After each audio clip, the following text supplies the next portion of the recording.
स्वागत अभिनंदन है आप सभी का डीडी राजस्थान के हिंदी को समर्पित इस विशेष प्रयास के अंदर। जी हाँ दोस्तों, आज हम सभी हिंदी दिवस मना रहे हैं। डीडी राजस्थान अपने आज के इस विशेष कार्यक्रम में हिंदी की सार्वभौमिकता पर चर्चा करेगा, उसके भविष्य के बारे में बात करेगा और साथ ही साथ वर्तमान स्थिति के बारे में बात करेगा। स्वागत है आपका आज के इस कार्यक्रम में। मैं हूँ आपके साथ मुजीब। आज के हमारे इस कार्यक्रम में 3 खास मेहमान स्टूडियो में मौजूद हैं। सबसे पहले हम आपका परिचय करवाते हैं और साथ ही साथ स्वागत करते हैं। मेरे सबसे करीब हैं प्रोफेसर राम सेवक दुबे साहब। आप कुलपति हैं जगत गुरु रामानंदाचार्य संस्कृत विश्वविद्यालय राजस्थान। उनके साथ में हैं राधिका देवी, आप सहायक निदेशक हैं इंदिरा गांधी पंचायती राज संस्थान में। और उनके पास हैं एक बैंक के अंदर कार्यरत ममता मीणा, आप मैनेजर हैं, राजभाषा विभाग देखती हैं और आपका साथ ही साथ हिंदी के साथ गहरा नाता भी है। तो दोस्तों, आज की इस चर्चा की शुरुआत करते हैं महात्मा गांधी के इस कथन के साथ कि किसी भी राष्ट्रभाषा के बिना वो राष्ट्र बेआवाज़ होता है और देश की उन्नति के लिए राष्ट्र व्यवहार में उस राष्ट्र का यानी हिंदी का हमारे देश के लिए अनिवार्य उपस्थिति ज़रूरी है। तो आखिर आज के इस दौर के अंदर, आज के इस खास दिन हम हिंदी की बात करें तो कितना महत्वपूर्ण हो जाता है। चलिए हिंदी के इतिहास की बात से ही हमारे इस कार्यक्रम का आगाज़ करते हैं। ममता जी, आपसे जानना चाहेंगे, हिंदी दिवस मनाने की औपचारिकता हमारे जैसे राष्ट्र के अंदर जहाँ पर 70% से ज़्यादा आबादी हिंदी जानती है, बोलती है, वहाँ पर कितना ज़रूरी हो जाता है? जी सर, बिल्कुल। हमें पता है कि जैसे हिंदी को संवैधानिक दर्जा दिया गया था 14 सितंबर 1949 को, तभी से हमारे यहाँ हिंदी दिवस मनाने की शुरुआत हुई है। और ये हिंदी दिवस मनाना उसी तरह से, एक तरह से जैसे हम त्यौहार मनाते हैं, तो हम हिंदी का भी हिंदी हमारी राष्ट्रभाषा है, मातृभाषा है और इवन राजभाषा भी है। तो इसलिए हम इसको एक त्यौहार के रूप में मनाते हैं ताकि हम इसको हमारी स्मृतियों में रहे। ये नहीं है कि हम अन्य भाषाओं से परहेज करते हैं। हमारी संस्कृति ही कुछ ऐसी है, भारतीय संस्कृति, कि हमने सभी भाषाओं को चाहे खान पान हो, चाहे पहनावा हो, हमने सभी को एक वसुधैव कुटुंबकम की तरह देखा है और सभी को अपनाया है। तो ये भारतीय संस्कृति की शुरू से परंपरा रही है, इसलिए हम हिंदी दिवस को मनाते आ रहे हैं। और यह हमारे देश की खूबसूरती ही है कि हम कहीं ना कहीं भाषा की भी एक संस्कृति समझते हैं, पहचानते हैं और उसको उसी तरह से पल्लवित करते हैं। प्रोफेसर दुबे साहब, आपसे भी बातचीत की शुरुआत करते हैं। दुनिया के 40 से ज़्यादा देश के छात्र हमारे साथ हिंदी सीखने के लिए हर साल पहुंचते हैं। ये हिंदी की स्वीकार्यता ही है और कहीं ना कहीं हमारे हिंदी के बढ़ते कदम भी हैं। उसके साथ साथ आपको क्या लगता है कि इस स्वीकार्यता को आप किस तरह से, किस नज़रिए से देखते हैं, चूँकि आप खुद शिक्षा जगत से प्रत्यक्ष रूप से जुड़े हुए हैं? बहुत धन्यवाद बंधुवर, आपने बहुत ही समसामयिक प्रश्न उठाया। वस्तुतः हिंदी हमारी मातृभाषा है, हमने इसको अपनी माँ से सीखा है। इसके प्रति हमारा एक सहज स्वाभाविक लगाव है, अनुराग है। और आज हिंदी भाषा पूरे विश्व में एक प्रमुख भाषा के रूप में जानी जा रही है, बोली जा रही है, लिखा पढ़ा जा रहा है, इसमें अपने विचारों को व्यक्त किया जा रहा है। वस्तुतः भाषा उसे कहते हैं जिसके माध्यम से हम अपने विचारों को व्यक्त कर लें। तो हिंदी दिवस एक त्यौहार के रूप में तो हम मना रहे हैं, लेकिन अब एक यह भी विषय है कि हिंदुस्तान में अभी हम हिंदी दिवस मना रहे हैं तो कहीं ये तो नहीं समझा जा रहा है कि हमें इसकी प्रगति करना है, अभी ये बहुत पिछड़ी हुई है। ये मेरे दृष्टिकोण से ऐसा नहीं है। हम इसके प्रति अपने अनुराग, अपने लगाव को व्यक्त करते हैं, इसलिए हम इसको मनाते हैं। लेकिन विश्व में अब हिंदी भाषा बहुत बहुभाषी हो गई है, बहुत लोगों के द्वारा जानी जाती है। कोई भी विचार, कोई भी साहित्य अब हिंदी, आप फिल्म जगत में भी जाइए, जितनी फिल्म हिंदी में प्रसारित हो रही, देखी जा रही है, जितना उसके प्रति रोचकता है लोगों के मन में, अन्य भाषाओं के प्रति उतनी नहीं है। तो हिंदी भाषा का हमारा यह लगाव हमें हिंदी दिवस मनाने के लिए विवश करता जरूर है। लेकिन मेरे विचार में एक बात अब और आने लगी है कि हिंदी को हम भारतीय भाषा दिवस के रूप में क्यों न मनाएं। जैसे हमारा अभी राष्ट्र आपने देखा भारत राष्ट्र कहा गया, उसी तरह से हमारी हिंदी भारतीय भाषा क्यों नहीं कही जाए। जहाँ भी जिस भी प्रांत में हिंदी के प्रति अभी लोगों में कम अनुराग है, अगर हम भारतीय भाषा के रूप में इस त्यौहार को मनाएं, तो निश्चित रूप से उनके मन में भी हिंदी के प्रति बड़ा अनुराग जगेगा वैसे तो आप देखिए सारी भाषाओं में हिंदी के शब्द हैं, जो हमारी 14 भाषाएं भारतीय संविधान के अंतर्गत अनुमन्य हैं, उन सब में कोई ऐसी भाषा नहीं है जिसमें हिंदी के शब्द न होते हों। तो हम इसको भारतीय भाषा दिवस के रूप में अगर मनाएं तो सभी भाषाओं में सभी भाषाओं का सम्मिश्रण हो। भारतीय अभी नई शिक्षा नीति में ऐसा कहा गया कि हम त्रिभाषा फार्मूला अपनाते हैं। यकीनन, बल्कि हम हिंदी को भारतीय भाषा से बढ़कर के, अगर हम राधिका जी आपसे जानना चाहें, आज दुनिया की तीसरी सबसे ज़्यादा बोली जाने वाली भाषा को अगर हम वैश्विक भाषा का दर्जा दिलवाने की मांग रखें तो ज़्यादा बेहतर होगा।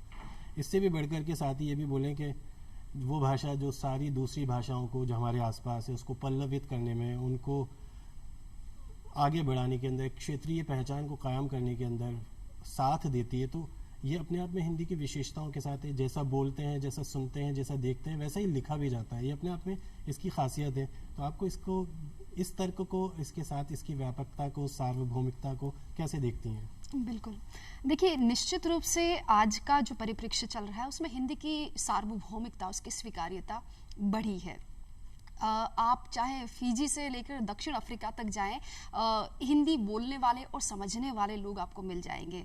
मैं अगर बात करूं आंकड़ों की, तो हम देखें कि 1971 से लेकर अभी 2011 तक हिंदी बोलने और समझने वाले लोगों की जो संख्या है उसमें 161% की वृद्धि हुई है। देश के 12 राज्यों में 90% लोग जो हैं वो हिंदी को बोलते हैं, उसको समझते हैं। और जो विश्व के दूसरे देश हैं वो भी जबरदस्त हिंदी की पैरवी करते हैं। विश्व के अनेक विश्वविद्यालयों में, स्कूलों में, कॉलेजों में हिंदी पढ़ाई जाती है। तो ये हिंदी की व्यापकता का ही संकेत है, बता रही है कि ये चीज़ें कि हिंदी अपना वर्चस्व, अपना प्रभुत्व कायम कर रही है। हिंदी के प्रचार प्रसार को लेकर के ममता जी आपसे जानना चाहूँगा, जो कवायद की जा रही है, जैसे हम हिंदी दिवस मनाते हैं, इसके साथ साथ और भी बहुत सारी चीज़ें हैं जो लगातार इसके साथ जुड़ रही हैं, आप इसको कैसे देखते हैं? 70% से ज़्यादा आबादी देश के अंदर हिंदी बोलती है, लेकिन अगर हम ग्लास को 70% भरा देखें या ये देखें कि 30% की चुनौती अभी भी हमारे सामने है, तो इसको आपका नज़रिया क्या होगा? सर जी बिल्कुल, ये वैसा ही नज़रिया सर। हम किसी चीज़ को या तो सकारात्मक पक्ष में देखें या नकारात्मक में, तो हम इसको सकारात्मक पक्ष में देख सकते हैं कि 70% तो हमने उस चुनौती को पार कर लिया है। सिर्फ 30% की है, तो प्रयास जारी है और ये प्रयास हमेशा चलता रहेगा, क्योंकि हमारा देश विविधताओं से भरा है। इसमें चुनौतियाँ भी कम नहीं हैं, भाषा के साथ साथ बहुत सारी वैसी भी चुनौतियाँ हैं। तो इसको हम सकारात्मक पक्ष में देखें तो ये देश निरंतर प्रगति पर है, भाषा की दृष्टि से भी और अन्य दृष्टियों से भी, तो ये निरंतर प्रगति करेगा। प्रोफेसर दुबे साहब, आपसे जानना चाहेंगे, साहित्य किसी भी भाषा और संस्कृति को समझने का आईना होता है।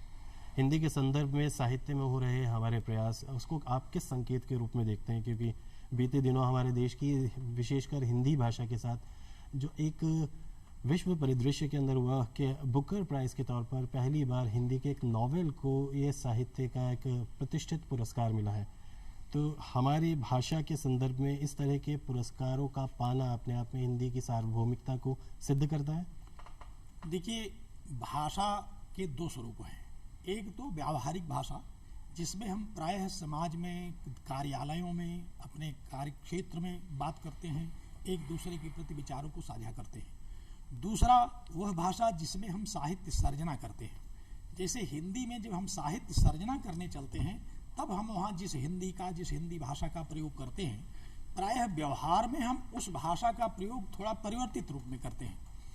तो हिंदी तो अपने आप में इतनी समृद्ध भाषा है क्योंकि ये संस्कृत से निकली है और संस्कृत के बहुत सारे शब्दों का इसमें हम प्रयोग करते हैं। हिंदी में शब्दों की कमी नहीं है, विचारों को विविध प्रकार से हम लोगों के पास संप्रेषित कर सकते हैं। तो जहाँ तक साहित्य सर्जना का विषय है, साहित्य हमारा हिंदी का बड़ा प्राचीन काल से कम 500 वर्षों से तो बहुत समृद्ध रहा है। हिंदी में अनेक बोलियों में हमारे ऐसे साहित्य लिखे गए, जैसे श्री रामचरितमानस की चर्चा अगर आप करें तो आज विश्व में श्री रामचरितमानस जितना लोकप्रिय है, जितना उसको कहा, सुना, पढ़ा और गाया जाता है, उतना अन्य किसी भी भाषा में कोई भी ऐसा काव्य नहीं है जिसको इस रूप में, इस रोचकता के साथ, इस भक्ति भाव से कहा, सुना और समझा जाता है। तो साहित्य और भाषा, साहित्य सर्जना की भाषा और लोक व्यवहार की भाषा, हमें थोड़ा सा इसमें अंतर करना पड़ता है। और जैसे अभी आपने ये बात कही बुकर पुरस्कार वाली, तो मैं थोड़ा इसमें और जोड़ना चाहूँगी कि ये जो पुरस्कार मिला है रेत का मकबरा जो आपने बताया उसके लिए, तो ये भारत के लिए एक तो बहुत बड़े सम्मान की बात तो है ही, साथ ही हिंदी की जीत का संकेत भी है।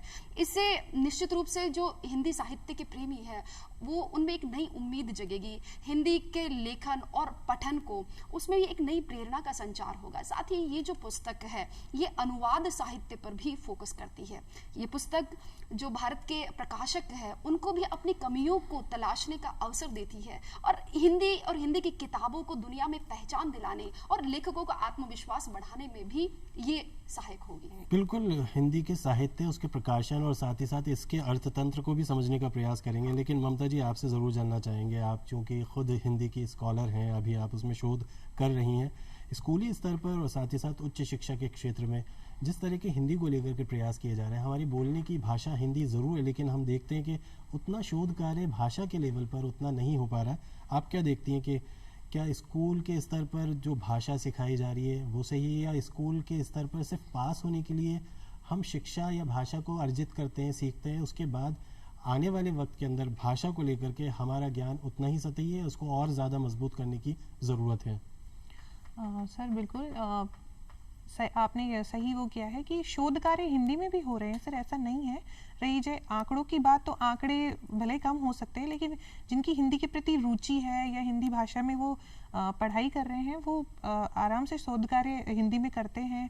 और कई विश्वविद्यालय ऐसे हैं जो हमारे भारत ही नहीं अब बल्कि अमेरिका हुआ, ये कई देश ऐसे हैं जहाँ पे भी हिंदी में पढ़ाई जारी है। तो ये हमारी हिंदी के प्रति उन्नति को दर्शाता है। अभी हमारे मोदी जी ने भी भाषण संयुक्त राष्ट्र महासभा में हिंदी में ही दिया है। तो ये हिंदी ऐसा नहीं है कि व्यापक तौर पे बढ़ ही रही है, और शोध कार्य भी निरंतर हो रहे हैं, पर ये है कि धीरे धीरे वर्चस्व इसका बढ़ता जा रहा है और व्यापक होता जा रहा है। राधिका जी, एक बार फिर आपसे जानना चाहूँगा, प्रशासनिक स्तर पर आप खुद उस प्रशासनिक तंत्र का हिस्सा हैं जो कहीं ना कहीं नीति निर्धारित करता है। हम देखते हैं कि बहुत सारी चीज़ें, बहुत सारा शिक्षा का माध्यम अंग्रेज़ी होता है, और तकनीकी शिक्षा के अंदर हमने बीते दिनों देखा बहुत सारे प्रयास किए जा रहे हैं राष्ट्रीय स्तर पर। मेडिकल की शिक्षा हमारी पड़ोसी राज्य के अंदर हिंदी में देना शुरू किया है। तो जब इस तरह के प्रयास होते हैं तो आप उसको किस नज़रिए से देखती हैं और भविष्य के लिए कैसा संकेत पाती हैं? देखिए, भविष्य के लिए एक सुखद समाचार है। तकनीकी शिक्षा में, मेडिकल शिक्षा में हिंदी का प्रयोग निश्चित रूप से हिंदी की प्रगति का मार्ग ही खोलेगा। अब तक दुर्भाग्यवश ऐसा नहीं हो पाया था, किंतु अब हिंदी में, जैसे अगर मैं मेडिकल की ही बात करूं तो मेडिकल के क्षेत्र में शपथ लेने से लेकर मरीज की पर्ची लिखने तक, यानी दवा हो या सिरिंज हो या ऑपरेशन थिएटर तक का जो सारा माहौल है वो अंग्रेजी के शब्दों में ही संपन्न होता था। लेकिन अब यहाँ पर हिंदी को बढ़ावा देना उच्च शिक्षा में हिंदी को बढ़ावा देगा। और इसके साथ ही लेकिन यहाँ पर कुछ चुनौतियां भी मैं जिक्र करना चाहूंगी। यहाँ पर हिंदी के लिए एक तकनीकी और वैज्ञानिक शब्दावली है, तो उसका विस्तार करना होगा। इसके साथ ही विधिवत और श्रेष्ठ शिक्षण और प्रशिक्षण किया जाना होगा। और तकनीकी और मेडिकल शिक्षा ही नहीं, बल्कि मैं तो ये कहूँगी कि और भी बहुत सारे ऐसे फील्ड है, ऐसे क्षेत्र है, जैसे कि इंजीनियरिंग हो गया, प्रबंधन है, पर्यटन है, अर्थशास्त्र है, वाणिज्य है। तो यहाँ पर भी हिंदी की पुस्तकों का अभाव है। वहां पर हिंदी का सरल भाषा में, सुगम भाषा में अनुवाद किया जाए तो निश्चित तौर पर ये जो बात है वो हिंदी की प्रगति का मार्ग खोलेगी और हिंदी का रोजगारकरण भी होगा। 300 साल से ज़्यादा नहीं है हिंदी का इतिहास। प्रोफेसर दुबे, अगर मैं आपसे जानना चाहूँ, लेकिन उस मूल भाषा जिससे हिंदी आई है वो है संस्कृत, और आप उससे सीधे जुड़े हुए हैं उसी संस्कृत भाषा के जो विश्व की प्राचीनतम भाषा मानी गई है। आपको क्या लगता है कि एक हज़ारों साल पुरानी भाषा, उसके साथ उसकी बेटी के रूप में हिंदी 300 साल पहले जब हमारे इस क्षेत्र के अंदर पल्लवित हुई, आज हम उसको किस स्थिति में पाते हैं? और आपको क्या लगता है कि उच्च शिक्षा के क्षेत्र में किए जा रहे प्रयास को कितनी और तेज़ी लाने की ज़रूरत है? नहीं, आज हमारी हिंदी बहुत समृद्ध है। सारे विषयों को हम हिंदी में पढ़ते पढ़ाते हैं, समझते और समझाते हैं। सामाजिक विज्ञान को आप ले लें, जिसको पहले अंग्रेजी में ही पढ़ाया जाता था, उसमें हिंदी में किताबें नहीं मिलती थीं। आज सामाजिक विज्ञान के सभी विषयों पर हिंदी में, हिंदी भाषा में पुस्तकें उपलब्ध हैं। संस्कृत को भी हम हिंदी माध्यम से अब पढ़ाने लगे हैं। जो गूढ़ शास्त्र हमारे हैं, जिनको कि हम संस्कृत को संस्कृत माध्यम में पढ़ाएं तो शायद जन सामान्य नहीं समझेगा, तो पहले हम उसको हिंदी में समझा करके फिर उसको रूपांतरित करते हैं अन्य भाषाओं में। विज्ञान की कक्षाओं में भी अब शिक्षक बिना हिंदी का आश्रय लिए छात्रों को पूरी तरह से समझा नहीं पा रहे हैं। आप कृषि विज्ञान की ओर जाएं, वहाँ भी मेडिकल साइंस की ओर भी जाएं आप, तो वहाँ भी अब क्लास में जो हमारे आचार्य लोग हैं वो हिंदी का सहारा ले रहे हैं और उससे छात्रों में जागरूकता भी बढ़ रही है। छात्र विषय को मौलिक रूप से समझ भी रहे हैं, समझा पा रहे हैं।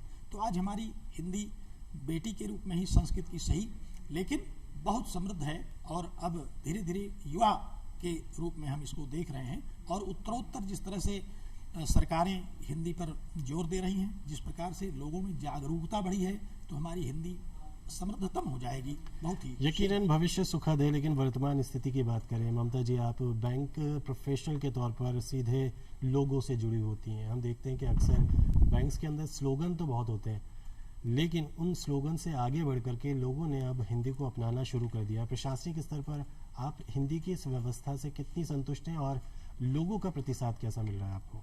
सर बिल्कुल, देखिए बैंकिंग में हमारा सीधा संपर्क ग्राहकों से होता है।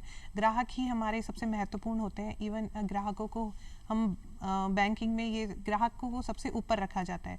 तो हमें सिर्फ सबसे पहले हमारे बैंकिंग उत्पादों को भी हमें अगर बाजार में लाना है तो हमें ग्राहकों से सीधा जुड़ना पड़ता है और उसके लिए हमारे ग्राहक अधिकतर हिंदी भाषी हैं, तो उसके लिए हमें संपर्क भाषा के रूप में वैसे हिंदी का प्रयोग वैसे ही करना होता है। तो अगर ग्राहकों से हम उनकी संप्रेषण भाषा में ही बात करते हैं या उनसे उसी में कार्य करवाते हैं तो वो ज़्यादा अच्छी तरह से उसको समझ पाते हैं, हमारे उत्पादों को, बैंकिंग उत्पादों को या बैंक के जितने भी वो हैं। तो हमारे जितने भी ऐप हैं, बैंक के डिजिटल ऐप हैं या फिर डिजिटल उत्पादों से संबंधित जितने भी मोबाइल बैंकिंग हैं, आजकल हिंदी में ही उपलब्ध करवाए जा रहे हैं। बैंकिंग में जितने भी ग्राहक के फॉर्म भरे जाते हैं या फिर खाता खोलने के फॉर्म है, अधिकतर वैसे द्विभाषी होते हैं, लेकिन हिंदी में ही ग्राहकों के द्वारा भरे जाते हैं, तो उनको सुविधा होती है सर उससे। तो वो हमसे क्या सीधे जुड़ पाते हैं। हमारी जितनी भी डिजिटल उत्पादों की स्कीम चलती हैं वो भी हम अगर हिंदी में प्रचार प्रसार करते हैं तो उसको अच्छी तरह से समझ पाते हैं और उसका अच्छी तरह से लाभ ले पाते हैं ग्राहक।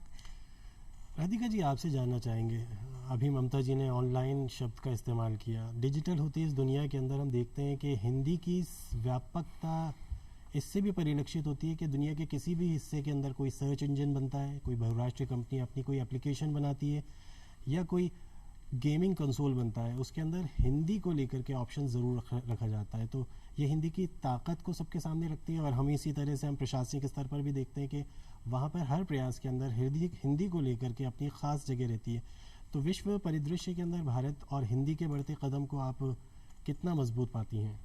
देखिए, जैसे अभी आपने बात कही कि जो दिग्गज फ़ोन निर्माता है या सॉफ्टवेयर एप्लीकेशन निर्माता कंपनियां वो हिंदी का विकल्प उपलब्ध करवा रही है, इसका मतलब यही है कि हिंदी की लोकप्रियता बढ़ी है, उसकी सार्वभौमिकता बढ़ी है। हिंदी बोलने वाले लोगों की तादाद, जैसा कि हम चर्चा कर चुके हैं कि विश्व में तीसरे पायदान पर हिंदी आती है। हर 5 में से एक व्यक्ति हिंदी को इंटरनेट के रूप में हिंदी के द्वारा ही इंटरनेट को प्रयोग करता है, हिंदी से ही वह उसका प्रयोग करता है।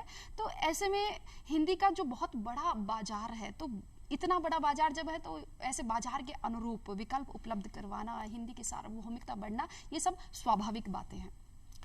प्रोफेसर दुबे, आपसे ज़रूर जानना चाहूँगा, हिंदी दिवस मनाने के साथ ही एक तबका ऐसा भी होता है जो हिंदी और अंग्रेज़ी की बहस को छेड़ देता है या यूँ कहें दूसरी ज़बानों के सामने, भाषाओं के सामने हिंदी को सामने ले आता है। इस बहस को आप कैसे देखते हैं? मैंने प्रारंभ में ही आपसे कहा कि जब हम इस हिंदी दिवस को भारतीय भाषा दिवस के रूप में अगर मनाएं तो अपने आप अंग्रेजी से हम हट जाएंगे, क्योंकि भारतीय भाषाओं में जो हमारी 14 भाषाएं हैं वो सब भाषाओं में मिल जाएंगी। ऐसी परिस्थिति में हमें अंग्रेजी का उतना ही सहारा लेना पड़ेगा जितना हमारी विवशता है इंटरनेशनल लेवल पर। लेकिन अब अगर सारी भाषाएं हिंदी के साथ, हिंदी को सारी भाषाओं के साथ मिलकर के हम हिंदी दिवस को नहीं बल्कि हम इसको भारतीय भाषा के रूप में अगर मनाएं तो हमारी भाषा बिल्कुल मुक्त हो जाएगी। और यह जो समस्या है आज, क्योंकि हम अनुवाद की भाषा को लेते हैं, अंग्रेजी का अनुवाद हम हिंदी में खोजते हैं, तो फिर हम उन्हीं शब्दकोशों पर जाते हैं जो कि मूल शब्द से ज़्यादा कठिन अनुवाद हमको दे देते हैं। अगर हम थोड़ा सा सारी भाषाओं को सारी भाषाओं में मिलाएं तो स्वाभाविक रूप से व्यक्ति के पास शब्दों की कमी नहीं है, वो अपनी बात सरल भाषा में, भारतीय भाषा में कहेगा। तो इस प्रकार जो हिंदी का वर्चस्व बनेगा वो सभी भाषाओं के सम्मिलित प्रयास से, और अंग्रेजी का जो वर्चस्व बना हुआ है वो तभी कमजोर होगा जब सारी भारतीय भाषाएं एक रूप में मनाई जाएं। तो उससे क्षेत्रीय सौमनस्य, भाषागत सौमनस्य, मानसिक सौमनस्य, शैक्षणिक सौमनस्य सब कुछ हमारा तैयार हो जाएगा। इसीलिए मैंने आरंभ से, और मेरा ये अंतिम निश्चय भी है कि अगर हम इसको भारतीय भाषा के रूप में मनाएं तो पूरे देश में मनाई जाएगी। पूरे देश के लोग अपनी मातृभाषा के साथ हिंदी को जोड़ करके पढ़ेंगे और पढ़ाएंगे। तो हिंदी के साथ भी सबका साथ सबका विकास का ये सबका साथ नारा सबका फिट विकास, बैठता है। बिल्कुल। राधिका जी, आपसे जानना चाहूँगा, प्रशासनिक तंत्र के साथ जुड़ी हुई है, रोजगार के क्षेत्र के साथ अगर हम हिंदी भाषा को जोड़ें तो उसके लिए आप कैसी स्थिति पाती हैं और क्या भविष्य देखती हैं? देखिए, रोजगार की दृष्टि से देखा जाए तो हिंदी के समक्ष ये बहुत बड़ी चुनौती है कि वह अभी भी रोजगार की भाषा नहीं बन पाई है। जैसा कि आपने कहा कि बच्चे परीक्षा में पास होने के लिए तो हिंदी पढ़ते हैं, व्याकरण और उसके नियम पढ़ते हैं, लेकिन उन्हें अपने जीवन में उतारने के लिए नहीं। अभी भी अगर हम देखें तो बहुत सी बहुराष्ट्रीय कंपनियां हैं, उनके जो रोजमर्रा के काम है वो हिंदी में ही संचालित होते हैं। निहित स्वार्थों के लिए भी हिंदी का विरोध किया जाता है। तकनीकी शिक्षा और उच्च शिक्षा में हिंदी परीक्षाओं में हिंदी माध्यम की कमी है, हिंदी पुस्तकों की उपलब्धता भी नहीं है। तो यहाँ आवश्यकता है सार्थक प्रयासों की, जागरूकता के कार्यक्रमों की, कार्यशालाओं की, समारोहों की, जिनसे लोगों में जागरूकता उत्पन्न की जाए, और साथ ही हिंदी के तकनीकी और व्यावसायिक अनुप्रयोग को भी बढ़ावा दिया जाना चाहिए। देखिए, अंग्रेजी जो है वो प्रतिष्ठा, सत्ता, नौकरी और पैसे से जुड़ी हुई है। इसे हिंदी से जोड़ना होगा तो हिंदी स्वतः ही रोजगार परक बन जाएगी। ममता जी, जनमानस मातृभाषा कहना बहुत आसान है, लेकिन इसके साथ साथ हम देखते हैं कि तंत्र के अंदर, व्यवस्थाओं के अंदर हिंदी कितनी आसानी से लोगों के लिए उपलब्ध हो रही है। आप चूंकि कहीं ना कहीं एक रोजगार के क्षेत्र के साथ जुड़ी हुई हैं, जहाँ पे हिंदी की वजह से आपने अपनी स्थिति मजबूत की है। कितना आसान है, कितना मुश्किल है किसी भी तंत्र के अंदर सिर्फ हिंदी के बूते अपनी आप को कायम रखना? सर, ये बिल्कुल उस जगह पे निर्भर करता है जहाँ पे आप मतलब आवेदन कर रहे हैं, या फिर जिस पोस्ट के लिए आपने आवेदन किया है। और बिल्कुल सही प्रश्न है आपका कि हिंदी से संबंधित बहुत सारी ऐसी सर विज्ञप्तियाँ निकलती हैं, और हिंदी से रोजगार भी बहुत अच्छे से जुड़ा हुआ है, लेकिन क्या है कि लोगों में जागरूकता नहीं है सर, वो लोगों तक पहुंच नहीं पाती हैं। कई ऐसे रोजगार हैं जिनके बारे में जैसे अनुवादक हैं, या फिर मतलब हर विभाग में ये निकाली जाती हैं विज्ञप्तियां, लेकिन लोगों तक वो पहुंच नहीं पाती हैं। इस वजह से हमारे पास ये आंकड़े आते हैं कि हिंदी में रोजगार की उपलब्धता नहीं है, बल्कि ऐसा नहीं है कि हिंदी में रोजगार की उपलब्धता बहुत सारी है। भविष्य की संभावनाओं को देखते अपने आज के अंदर अगर हम फिक्र करेंगे तो अपने आप आने वाला भविष्य सुरक्षित होगा। राधिका जी, वक्त कम बचा है, आखिर आप हमारे दर्शकों को और आने वाले कर्णधारों को वो कौन सा मंत्र देना चाहेंगे जो हिंदी के भविष्य की संभावना को देखते आज के संदर्भ में बहुत महत्वपूर्ण हो जाता है? देखिए, अभी जो भी बातें चल रही थी उसके आधार पर ही मैं कहना चाहूँगी कि हिंदी जो है वो हमारे मन से स्वीकार होनी चाहिए, खुले मन से इसको स्वीकार करें। चाहे हम बच्चों को करवा रहे हैं तो उससे पहले माता पिता, अभिभावक इसको स्वीकार करें। अभिभावकों की, मीडिया की, शिक्षकों की इसमें बहुत बड़ी भूमिका हो सकती है। इसी तरह से हर व्यक्ति अपनी राष्ट्रीय और भाषाई बोध से गर्वित होकर अगर कष्ट उठाकर भी हिंदी को अपनाने का संकल्प करता है तो हिंदी का व्यवहार 100% हो सकता है, वो गिलास जो था वो पूरा भर सकता है। तो इसलिए मैं यहाँ कहना चाहूँगी कि हम संकल्प करें और उसे पूरा करें। इसके अलावा और कोई भी उपाय नहीं है, तभी हिंदी सशक्त और समर्थ बन सकती है। प्रोफेसर दुबे, आपसे जानना चाहेंगे, आपके पास जिम्मेदारी है एक नई पीढ़ी को तैयार करने की। भाषा को लेकर के हमारी ये समझ और संस्कृति कितनी और मजबूत होनी चाहिए हिंदी के परिप्रेक्ष्य में? उत्तरोत्तर हमें इसमें प्रयास की आवश्यकता है। हिंदी के माध्यम से हमें क्लासेज में पढ़ना, पढ़ाना, बच्चों को समझाना, उनको प्रेरित करना चाहिए। कार्यालयों में भी हमें हिंदी माध्यम में अब सारी सुविधाएं उपलब्ध हैं, हमें कार्यालयों में भी हिंदी को बढ़ावा देना चाहिए, और धीरे धीरे 100% प्रयोग हिंदी के होने लगेंगे। मुझे पूरा विश्वास है कि इस गति से हम लोग आगे बढ़ेंगे तो हिंदी निश्चित ही शिखर पर पहुंचेगी, विश्व में इसका नाम गिना जाएगा और यह प्रकर्ष को प्राप्त करेगी। यकीनन हिंदी के गौरव के साथ अगर हम खुद को जोड़ेंगे तो हम खुद भी गौरवान्वित होंगे और साथ ही साथ हम हिंदी को भी गौरवान्वित कर पाएंगे। लेकिन उसके साथ साथ किसी भी भाषा की संस्कृति और सभ्यता को समझने के लिए ज़रूरी है कि हम उसके प्रारूप को समृद्ध करें और आगे बढ़ाने में अपनी भूमिका को सुनिश्चित करें। वक्त हो गया आज के इस हिंदी दिवस के विशेष प्रयास में हम हमारे ख़ास कार्यक्रम में आए हुए ख़ास मेहमानों का बहुत बहुत धन्यवाद कि आप आए और इतनी अच्छी बातें हमारे दर्शकों के साथ साझा की। हिंदी दिवस की ढेरों शुभकामनाओं के साथ बहुत बहुत शुक्रिया। धन्यवाद, नमस्कार, आपको भी बहुत सारी शुभकामनाएं। तो हिंदी दिवस के इस विशेष प्रयास को ख़त्म करने की आप मुजीब को दीजिए अनुमति। नमस्कार।